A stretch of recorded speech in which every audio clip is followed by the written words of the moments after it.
Gun violence is a public health crisis.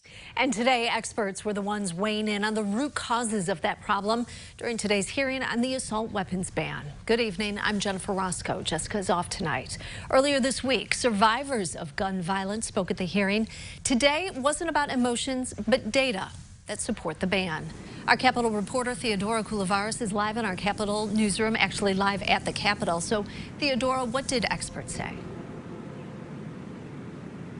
Well, Jennifer, the experts brought in the data to back up what they see as a need to ban assault weapons and high-capacity magazines.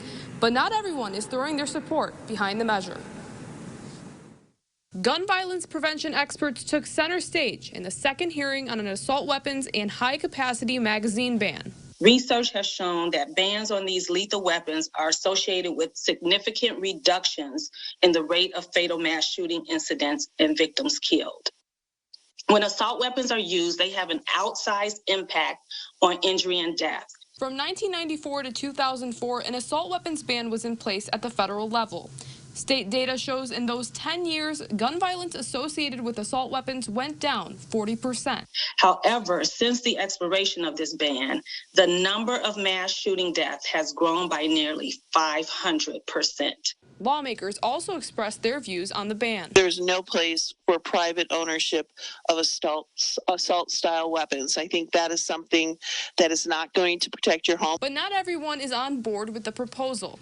Representative Tony McCombie, who will be the new House Minority Leader, is against the bill, saying it won't address what's causing gun violence. We do need to focus on solutions that are going to make our community safer, as we heard from the previous witnesses. But if this passes, it's going to be ineffective and unconstitutional. One activist who spoke at today's hearing says while they support an assault weapons ban, they oppose any proposal that would hurt Black and brown communities. They're also against raising the FOID card age limit to 21. We are concerned that law-abiding citizens may be wrapped up in the system if they are not able to obtain weapons through the proper channels. For Black and brown communities who are over-policed, we have more individuals who are susceptible to being swept up and forgotten in the system. Opponents of the bill have also said the laws that Illinois already has need to be enforced, and that it won't help stem gun violence in the long run. Reporting live in Springfield, I'm Theodora Coulivares, WCIA 3, your local news leader. Theodora, thank you so much.